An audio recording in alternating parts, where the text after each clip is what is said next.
Titre, l'écho creux de la ruelle oubliée. La ruelle du silence était une blessure ouverte au cœur de la ville morte. Un vide de pierre où le temps, comme une rivière stagnante, semblait refuser de couler. Les lampadaires, squelettes de métal couverts de rouille, crachaient des éclats jaunâtres qui mouraient avant de toucher le sol, laissant l'endroit plongé dans une pénombre visqueuse. On n'entendait rien. Ni le vent, ni le murmure lointain des voitures, ni l'écho de la vie qui avait autrefois vibré entre ces murs maintenant couverts de mousse et de graffitis décolorés. Seul le silence. Un silence dense, oppressant, qui pesait sur les épaules comme une pierre tombale. Je m'appelle Marcos, et je suis arrivé dans la ruelle par erreur, ou peut-être, par une obscure prédestination que je ne comprends pas encore. Je fuyais quelque chose, ou plutôt, quelqu'un. Un passé trouble qui s'accrochait à mes talons comme une ombre implacable. Dans mon désespoir, je me suis enfoncé dans la gueule noire de la ruelle, cherchant refuge dans son anonymat. Erreur fatale. Après quelques mètres, la sensation d'irréalité m'a frappé avec force. L'air est devenu plus lourd, presque tangible. Chaque pas résonnait avec une étrange amplification, comme si la ruelle elle-même respirait. Alors je l'ai entendu. Perdu ? La voix a murmuré depuis les ombres. C'était une voix douce, presque enfantine, mais avec un écho de désespoir qui glaçait le sang. Je n'ai pas pu localiser son origine. Elle semblait venir de partout et de nulle part à la fois. Je me suis arrêté net, le cœur battant furieusement contre mes côtes. L'obscurité jouait des tours à mes yeux, transformant les formes en monstres menaçants.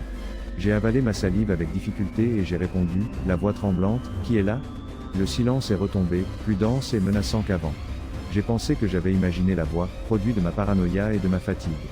J'étais sur le point de faire demi-tour et de retourner dans la rue, quand la voix a parlé de nouveau. Tu ne devrais pas être ici. Cette fois, le ton était différent. Il n'y avait plus de douceur, seulement une urgence croissante, presque hystérique. Cet endroit est maudit. Pars tant que tu peux. La peur m'a paralysé. Mes pieds refusaient de bouger. La voix, maintenant clairement masculine, résonnait avec une intensité qui me faisait vibrer les os. J'ai regardé autour de moi, essayant d'identifier la source du son, mais je ne voyais que des ombres dansantes et des murs couverts de crasse. Qui es-tu ? Qu'est-ce que tu veux ? Ai-je demandé, la voix à peine un murmure. La réponse fut un rire.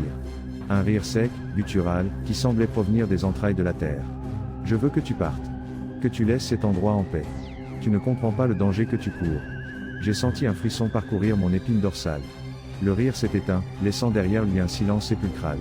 Les lampadaires, comme obéissant à un ordre invisible, ont commencé à clignoter erratiquement, projetant des ombres grotesques qui dansaient autour de moi. Instinctivement, j'ai su que je devais obéir. J'ai fait demi-tour et j'ai commencé à courir, la respiration entrecoupée et le cœur sur le point d'éclater. J'ai trébuché plusieurs fois, mais je me suis relevé et j'ai continué à courir, poussé par une terreur viscérale. Pars. Ne reviens jamais. Cet endroit te consumera. La voix me suivait, comme un chien enragé pourchassant sa proie. Je suis arrivé au bout de la ruelle à bout de souffle. Je me suis effondré contre le mur, haletant et tremblant. J'ai regardé en arrière, espérant voir une figure menaçante émerger de l'obscurité, mais je n'ai vu que la ruelle, silencieuse et sombre comme une gueule de loup. Je me suis éloigné en titubant, sentant le regard invisible cloué sur mon dos. Je n'ai pas dormi pendant des jours. La voix résonnait dans ma tête, me tourmentant avec ses avertissements. J'ai commencé à enquêter sur l'histoire de la ruelle, cherchant une explication à ce que j'avais vécu.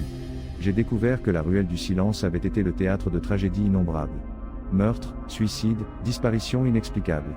La légende disait que l'endroit était imprégné de l'énergie des âmes tourmentées qui avaient perdu la vie là-bas.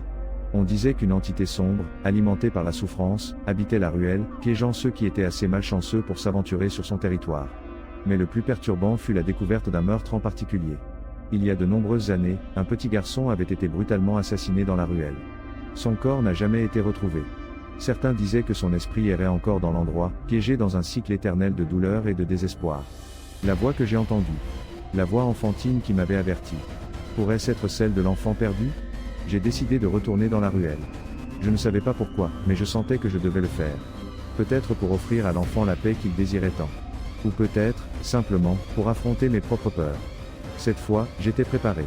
J'avais avec moi une lampe de poche puissante et un crucifix que ma grand-mère m'avait offert. Je me suis enfoncé dans la ruelle, sentant le poids de l'atmosphère oppressive sur mes épaules. Bonjour, ai-je dit, la voix tremblante. Je suis ici pour vous aider. Le silence m'a répondu. Un silence encore plus profond et terrifiant que la première fois. J'ai marché lentement, éclairant chaque recoin avec la lampe de poche. Il n'y avait rien. Seulement des ombres et des murs couverts de graffitis. Soudain, la lampe de poche s'est éteinte. Je me suis retrouvé dans le noir, le cœur battant à tout rompre. Alors je l'ai entendu. Pourquoi es-tu revenu ? La voix a murmuré depuis l'obscurité. C'était la voix de l'enfant, mais cette fois, elle était différente. Elle était pleine de haine et de ressentiment. Je veux t'aider, ai-je répondu, la voix à peine audible. Je veux que tu reposes en paix. La paix. Je ne mérite pas la paix. Je mérite vengeance. A crié la voix, avec une furie terrifiante. J'ai senti un coup. Une douleur aiguë dans la poitrine.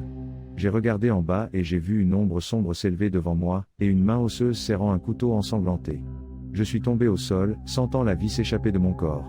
L'ombre s'est penchée sur moi, les yeux injectés de sang. Maintenant tu resteras ici avec moi. Pour toujours, a murmuré l'ombre, avec un sourire macabre. Et alors, j'ai compris. L'enfant ne voulait pas la paix. Il voulait de la compagnie. Il voulait vengeance. Il voulait entraîner les autres dans son propre enfer. La ruelle du silence a réclamé une nouvelle victime. Maintenant, ma voix rejoindra l'écho creux des âmes perdues, piégées pour toujours dans l'obscurité. Et nous attendrons. Nous attendrons la prochaine âme malheureuse qui osera s'aventurer sur notre territoire. Et nous lui murmurerons à l'oreille,